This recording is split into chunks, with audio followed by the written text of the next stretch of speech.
देश और दुनिया की तमाम खबरें देखिए सिर्फ रिपोर्टर भारत पर। उपहार सिनेमा का केस तो सबको याद ही होगा।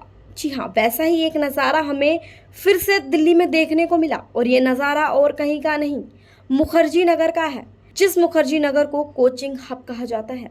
जी हाँ, यहाँ पर भी एक भीषण आग लगी थी, जिस वजह से बच्चे हमें बिल्डिंग से नीचे लटकते दिखाई दे रहे थे। आग इतनी भीषण लगी हुई थी कि बच्चों को कुछ नहीं सूझा, वो दूसरी तीसरी मंजिल से नीचे रस्सी के जरिए कूदने लगे। आग लगने की वजह मीटर को बताई जा रही है। इस एरिया में एक के साथ एक इतने कोचिंग सेंटर है कि क्या ही कहने। इसके साथ ही इस एरिया में एक के ऊपर ऐसे तारें लिपटी हुई हैं और ऊपर से ये इतनी गर्मी, इसकी वजह से आग तो लगनी ही थी।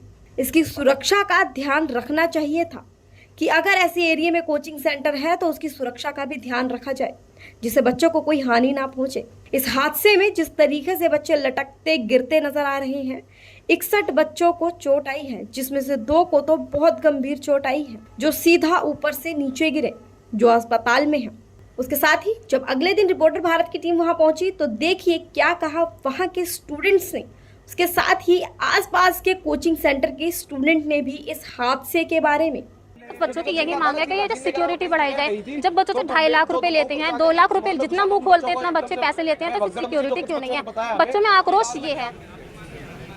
पाइप है और जीने के सहारे और जो ये छज्जा है उसको पकड़ के कुछ बच्चे उतर रहे थे और उसी में से कुछ 4-5 बच्चे 10 बच्चे का हाथ छूट गया और हम लोग बचाने की भी कोशिश, तो 2-4 बच्चों को तो कैच कर लिए जो हल्के फुल्के थे, लेकिन चोटें कुछ बच्चों को आई है। ठीक है, आप अगर देखेंगे तो एक क्लास के अंदर 200 से लेकर 500 तक स्टूडेंट्स होते हैं। जिस कोचिंग में पहले मैं पढ़ा था उसमें 1000 से ज़्यादा बच्चे होते हैं। तो और इसी जगह में जहाँ पे कंजस्टेड एरिया है, जहाँ पे मतलब लाइट भी अच्छे से नहीं आती है या फिर मतलब एयर की वो भी वेंटिलिटी भी अच्छे से नहीं आती, तो वहाँ पर तो फायर के चांसेस काफ़ी बढ़ जाते हैं। और इनकेस कभी फायर हो भी तो आपस में स्टैम्पेड के चांसेस भी काफ़ी हो जाते हैं। तो मेरी नज़र में टाइम टू टाइम NOC होनी चाहिए, हर चीज़ की मतलब की सुविधाएँ चेक करनी चाहिए।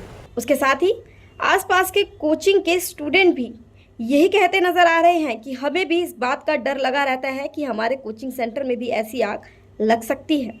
उसके साथ ही इस हादसे के बाद कोचिंग सेंटर के आसपास की सभी दुकानों को और दूसरे कोचिंग सेंटरों को फिलहाल के लिए बंद रखा गया है।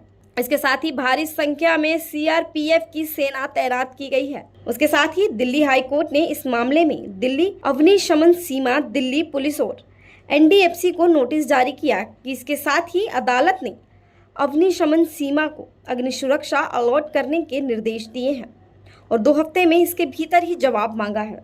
आप क्या कहेंगे इस हादसे के बारे में? क्या यह हादसा इस तरीके से होना चाहिए था मुखर्जी नगर में, या इसकी सुरक्षा पहले से ही की जानी चाहिए? जो सुरक्षा सरकार अब देख रही है वो सुरक्षा पहले क्यों नहीं देखी? क्यों दिल्ली की सरकार हर बार यही देखती है कि पहले कोई हादसा हो उसके बाद वो उस नुकसान को देखें और उसकी सुरक्षा का ध्यान रखें? क्यों ये सुरक्षाएं पहले नहीं रखी जाती हैं? इसका जवाब तो आप हमें कमेंट बॉक्स में बताइए। ऐसा ही एक नज़ारा हमें उत्तम नगर में भी देखने को मिलता है, जहां पर एक के बाद एक कोचिंग सेंटर्स हैं। क्या वहां पर भी सुरक्षाओं का ध्यान रखा गया है या नहीं? ये तो हम आपको अपनी अगली वीडियो में वहां का सर्वे करके दिखाएंगे कि मुखर्जी नगर में जिस तरीके की लापरवाही स्टूडेंट के प्रति दिखाई गई है, क्या उत्तम नगर में भी है या फिर वहां पे सुरक्षा का ध्यान रखा गया है? कि आपकी क्या राय है इस चीज को लेकर? क्या सुरक्षा पहले से ही तैनात होनी चाहिए या फिर एक किसी बड़े हादसे का इंतजार करना होता है? आज के लिए बस इतना ही। देखते रहिए रिपोर्टर भारत। अगर आपको हमारी वीडियो पसंद आई हो तो हमारी वीडियो को लाइक करें और कमेंट करें। साथ ही ऐसी खबरें देखने के लिए हमारे चैनल को सब्सक्राइब करें। रिपोर्टर भारत की हर अपडेट जानने के लिए बेल आइकन दबाना ना भूलें।